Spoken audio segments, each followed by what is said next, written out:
Hello, thank you all for joining us today for our webinar. I'm Teresa Lyson, a business solutions consultant at NACC. Today's topic is reducing stigma as it relates to brain health with Lisa Schaefer.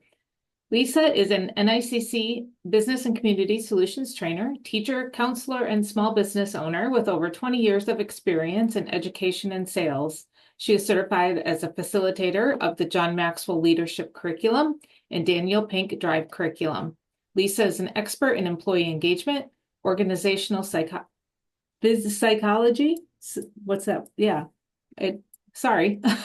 my extra letters typed in there. And service success strategies, and has served as a professor, staff development professional, and counselor.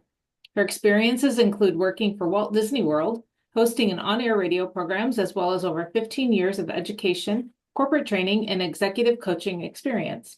She holds a master's degree in counseling and is a certified counselor and John Maxwell leadership coach.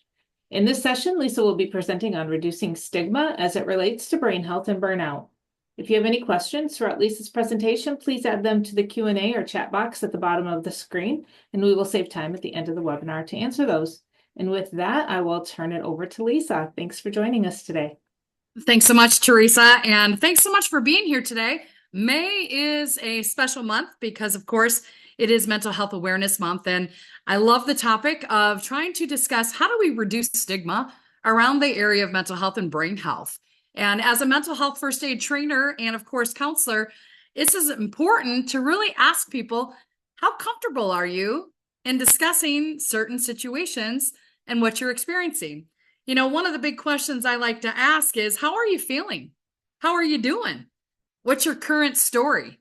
Are you feeling like you're ready to move away to an island and try to get away from it all? Are you experiencing any type of burnout and frustration? Well, then the next question becomes, how willing are you able to talk about it? How willing are you able to engage with people on how you're doing? You know, a lot of times with burnout and brain health, we've got to really treat it as something that we do and exercise on a daily basis. You know, burnout occurs when we're feeling a little bit too much stress for a prolonged period of time. And it's oftentimes where we feel alone. We feel overwhelmed. We feel like we're the only person experiencing things, but there's a nervousness that maybe I don't want to bring this up to someone because what if? So many times we get into the, what if they think we're crazy? What if they think we're not a team player? What if they don't think we're perfect? What if? And we do what's called catastrophizing. However, according to the National Institute of Mental Health, 1 in 3 people are experiencing situations of anxiety or depression. And again, that can lead to that burnout. So it becomes so important to be able to create psychological safety within our workplaces so that we can start dialoguing situations of mental health. How are we doing? You know, we'll talk about headaches. We'll talk about maybe heart palpitations. We might talk about, you know, just fatigue and exhaustion. You know, how you doing? Oh, I'm so busy. I'm so tired. I'm so busy. But oftentimes we just might need some support. So today I want to dialogue and give us a chance to really think of brain health as health. And it's time to start creating opportunities to have these discussions where it is normalized, where we don't have fear around it, where we don't struggle to get comfortable or being honest with each other, and reducing stigma. You know, the question I always ask is, how comfortable are you in discussing brain health with your colleagues, with your students, with your staff, with your people at home, your family members? You know, just like physical injuries, we really need to start normalizing conversations about maybe anxiety, maybe depression, burnout, ADHD, and more. We've gotten better. However, we need to continue to kind of move forward and saying, what can we do to really increase this to stand up to stigma? You know, 1 in 5 Americans is affected by a mental health condition, and it can be what's called an acute stress disorder, which is lasting 6 months or less, or it can become chronic if we're holding on to certain situations or stressful past 6 months. And stigma is toxic because it's really creating some fear, some shame, some silence, and it definitely can prevent people from getting help and even from getting treatment. And again, I ask today, what can you do to stand up to stigma? What can we do to just start normalizing the conversations? Well, stigma sounds like this. Oh, they're just being a little overwhelming. They're just being a little dramatic. I don't want to say anything because I don't want to be nosy. That's really not my problem. You know what? They just need to suck it up. They need to toughen up. Come on now. You're so weak. That's stigma. And we start to have some of this language where we create this bias around people. And so I really want us to start rethinking things because if we hear a lot of the stigma, people, of course, will isolate. Maybe they will feel disconnected. A lot of times people talk about productivity, and one of the biggest ways that we can increase productivity is to create psychological safety where people feel like they can have conversations without fear of humiliation or retaliation. If we don't minimize stigma, we have more absenteeism, we have lower trust and morale. And oftentimes I ask people, how have you seen stigma play out in your organization? What did it look like? Feel free to type in the chat at any time if you have any comments in regards to, here's some things that it has sound like, or here's some things that I have heard. And many times I'm hearing just this bias again coming into play. So how do we reduce it? Well, we start looking at our words because words are powerful. And so if we can start focusing on what do we say to engage, it helps people feel, again, a little bit more normalized. Instead of saying, what's wrong with you? We automatically say, what's wrong with you? And that is putting some guilt and shame on somebody. Instead, we want to ask something like, hey, what's going on for you? I do want to do a quick check-in today. How many of you are feeling pretty good? How many of you are feeling right here? How many times have you started meetings with the just quick thumbs up right here, right here? Where's everybody at? And then if you've got people that are here, in this mindset, I often say, is there anything we can do today to support you? I was at a company the other day where one of the ladies had taken a mental health day because it was the anniversary of her mother's death. And she was feeling quite overwhelmed. It was a year since her mom had passed. And so she just said, you know what, I just really need to take a day because I'm experiencing a high level of grief. Instead of people going, oh, suck it up, well, it's been a year, you should be over it. People just basically took the projects that she had for the day and said, we'll take care of this for you. So again, what's going on for you? What can we do to support you? What can we do to get you back up here? She's so unstable. Sometimes we have to change that. She might be going through something right now. We don't always know all the stuff that somebody's going through or experiencing. We might hear things like, well, he's just being lazy. He's just trying to get out of work. Well, maybe it's a ADHD response where they're feeling quite overwhelmed. They're feeling so burnt out that they can't even start. Maybe they've been paralyzed by perfectionism and they have such a strong issue of, I have to be perfect, otherwise I'm not going to be anything. So again, trying to minimize some of our own biases and really watch our words because our words become powerful. And often one of the easiest ways to reduce stigma is to use what we call person first language. And instead of saying, oh, that person is depressed, that's a depressed person. Nope, a person's experiencing some depression. So again, that label is not becoming strong and saying, well, she's depressed. Nope, she's experiencing some depression. Anytime you can use person first language, that helps minimize some of that stigma that's out there. The other big thing is, again, sometimes we have to be empathetic.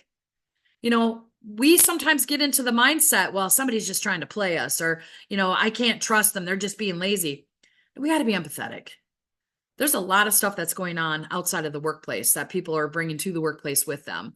And so sometimes we just have to acknowledge the pain that, that must have been hard. I can see where this is frustrating for you. Here's what we can do to support you. What do you think is going to work for you? Again, it's not lowering your expectations.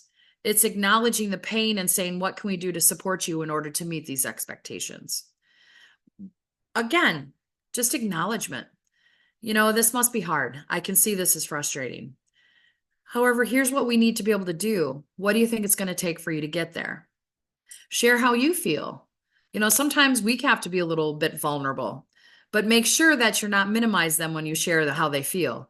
I was watching something the other day where somebody said, they were experiencing the loss of a parent. And somebody said, yeah, I know how you're feeling. I lost my cat last year. It's a little bit different than losing a parent. So just be careful. Share how you feel if it's going to help that person. And again, sometimes I always say, sometimes share how you feel. Like I'm not sure how you're going through this. It's got to be frustrating. Is there anything I can do or say? And most times people will say, you know what, I'm just dealing with some stuff. Thank you for noticing. Thank you for making a comment. I got this. Sometimes you just need to share it. Share your gratitude. If somebody comes to you and opens up, sometimes it's hard for people to open up. It's hard for people to ask for help.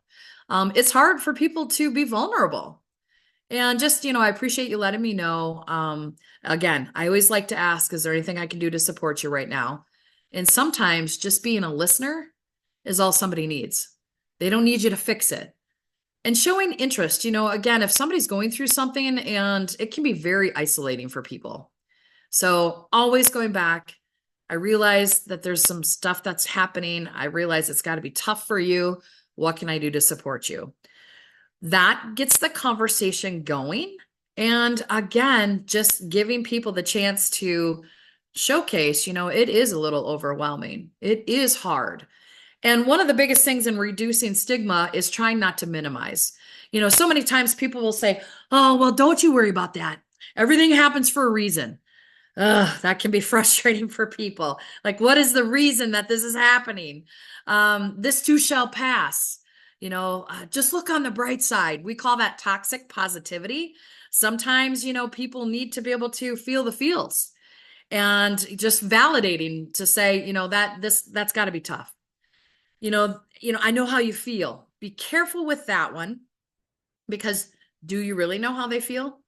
Again, that's why I always just say, it must be hard. This could be frustrating. I could see this as overwhelming. Anytime you minimize, people then feel as though I shouldn't feel this way, and we should on each other. So to reduce stigma, we've got to get empathetic in our phrases. I'm sorry you're going through this. I hate this has happened. This must be hard. Sounds really challenging. I want to make sure I understand. What I'm hearing you say is, what do you need right now from me? I'm happy to listen anytime you want to talk. It really makes me sad to hear this, or simple say, thank you so much for sharing with me. Again, empathetic phrases help reduce stigma because we're creating a mindset of servant leadership.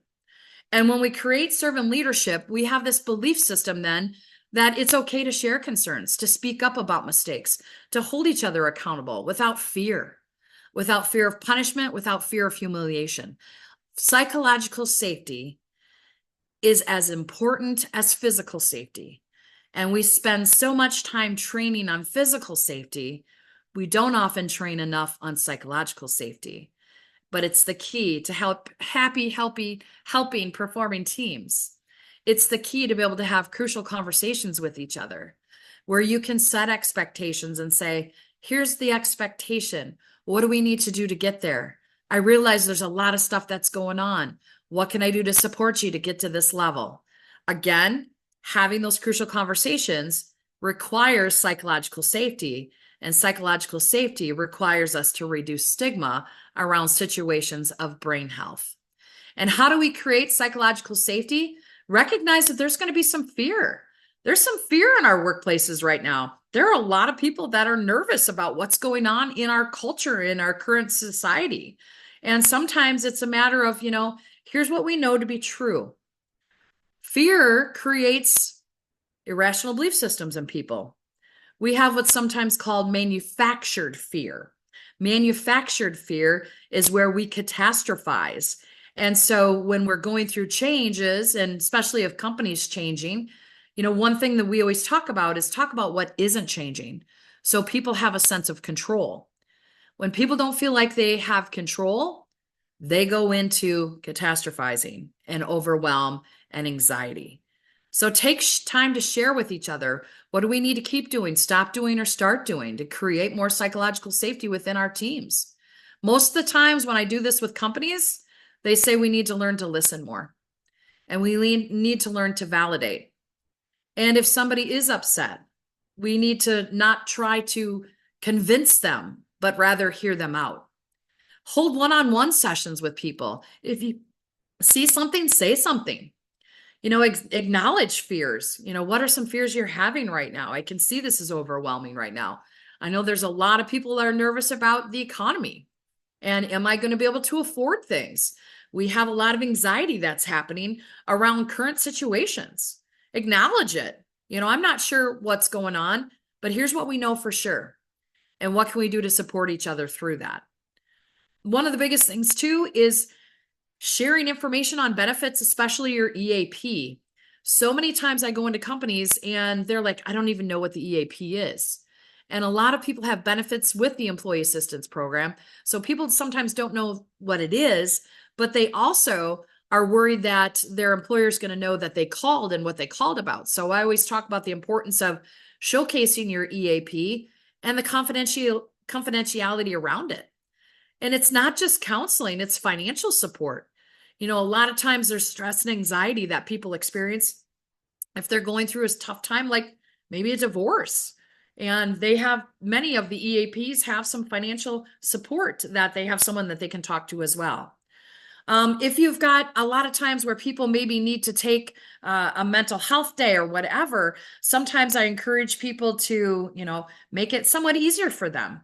I worked in human services, and one of the great benefits was if you were feeling overwhelmed and you couldn't give 100% to people that day because we are working with people, then it's better for you to take a day off and use some of your sick time to get yourself back on track. Because again, if you're not feeling it, it's really hard to impact and help other people. That's why it becomes essential not to minimize that burnout. And then many times too, one of the things that we notice within our area is getting appointments to meet with counselors can be very, very hard. So sometimes we have to have some flexibility and try not to schedule mandatory things when we know somebody might be, experiencing or going for counseling. Because again, it can be sometimes 3 to 6 month wait for some of those things. But the biggest thing I think is always empathetic language. It must be blank when this happens. What I'm hearing you say is, help me understand what's happening right now. What would it take to make this happen? How would you like me to hold you accountable? Have you ever thought? These are some certain times. Maybe you're experiencing some fears. Our goal is to keep you safe and we want to keep you performing. What can we do? So again, using some of these language prompts helps minimize some stigma and increase that psychological safety, because we do have depression in the workplace. Now, I'm a mental health first aid instructor, and one of the things that we do in mental health first aid is give people a chance to kind of identify different situations that people may be experiencing. Again, depression. A lot of times people are like, well, I'm depressed. What's that look like? A lot of times it can be high functioning depression where people maybe just are indecisive, and you might notice people getting forgetful. Sometimes those two things are, wow, okay, there's something different. Is everything okay?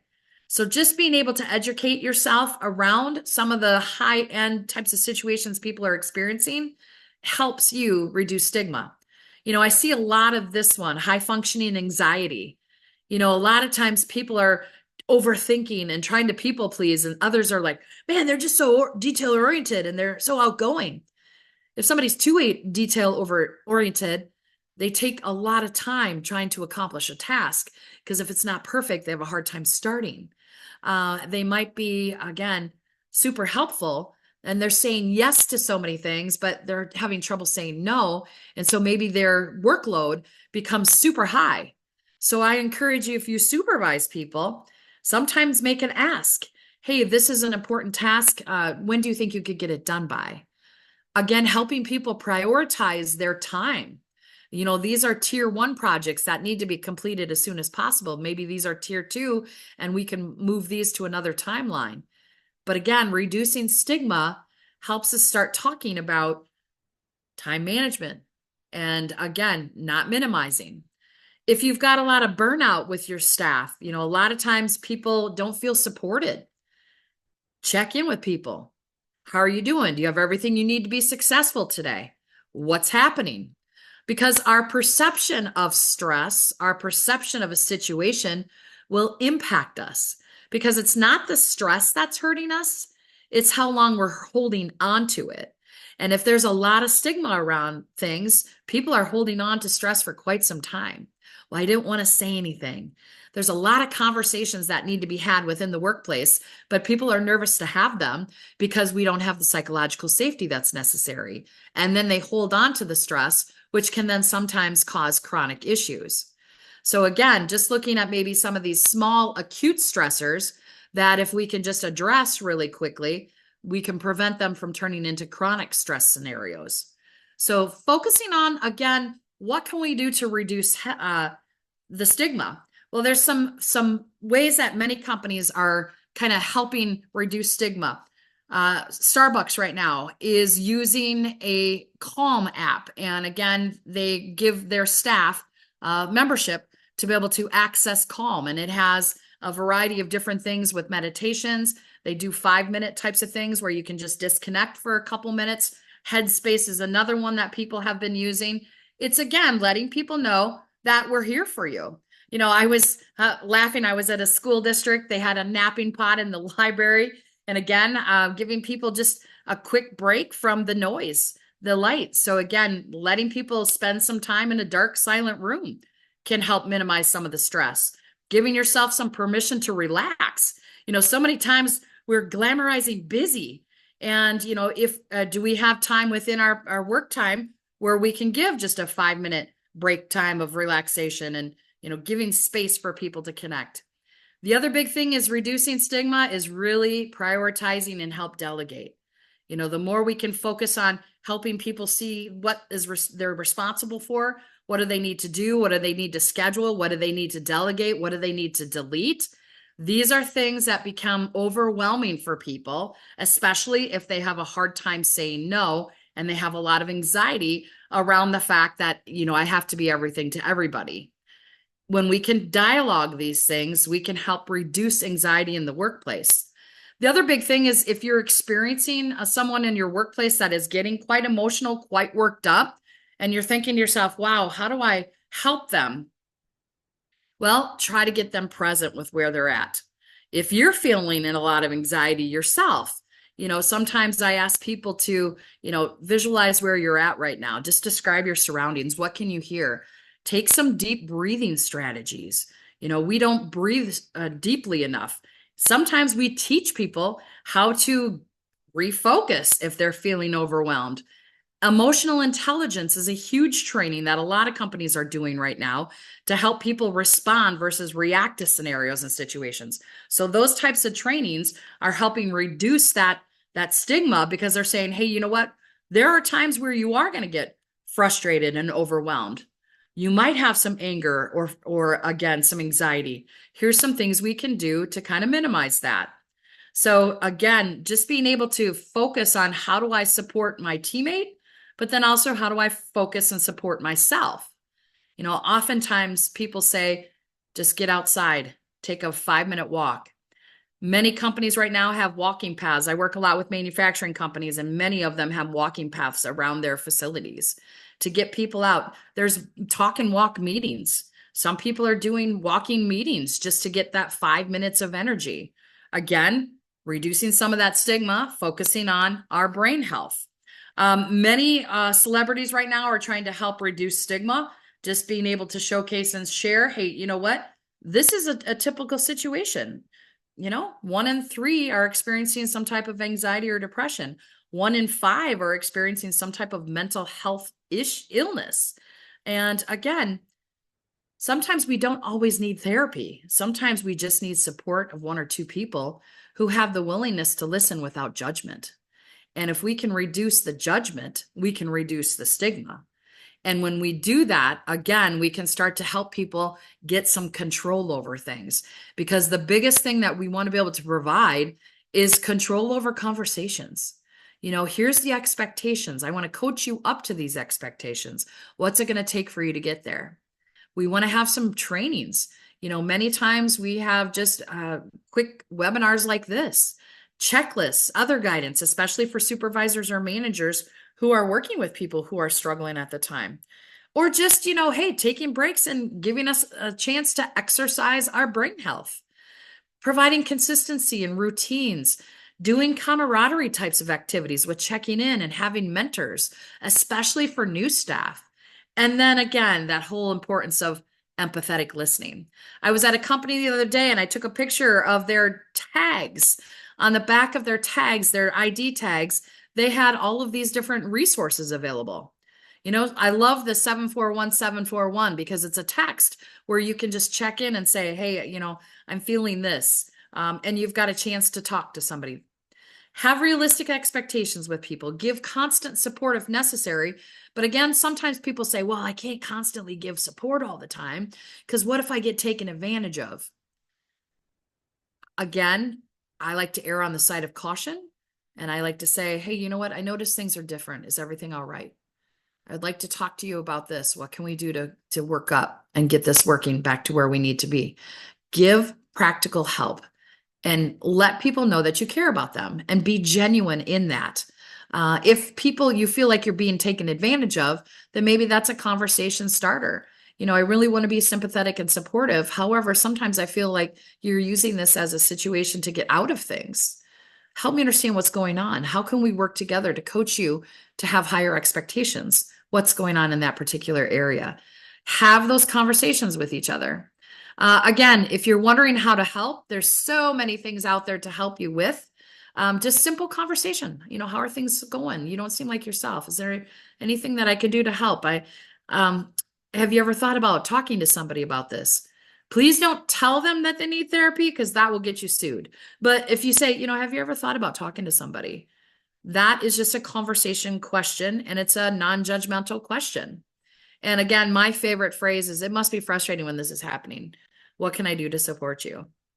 There's a lot of other great trainings out there as well besides mental health first aid. And NICC is partnered with NAMI, of course, to provide a training that is a stigma-free workplace. So I would encourage you to check that out. Again, that's facilitated by NAMI, but also it is organized through NICC. And it's a 4-hour training with different levels for employees as well as managers.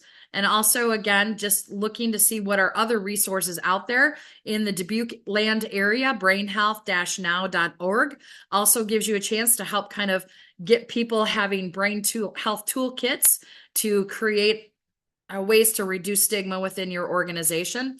Also in Minnesota, Hazelden, it is a part of Betty Ford Clinic. And again, they have different resources, tools that you can check out. And I would also especially my friends who maybe are like, that therapy's for sissies.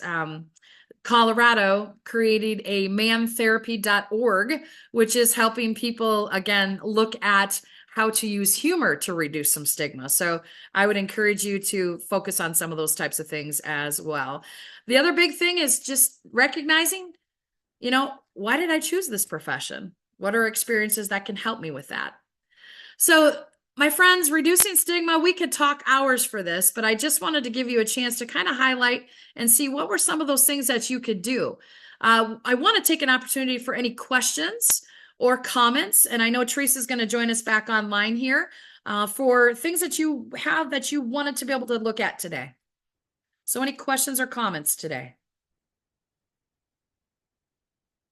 And you're on mute, Teresa. Still on mute. Thank you. You're welcome. It's all good. Yes, if you have any questions or comments for Lisa, please put them in the chat box.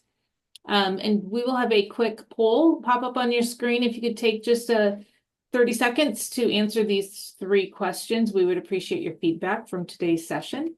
And this is just a small part of Lisa's instruction on mental health and brain health. Like she said, she's got hours of content. So if you are looking to bring any of that into your business, please feel free to reach out to me or any of my coworkers here at NICC, and we can connect you with Lisa.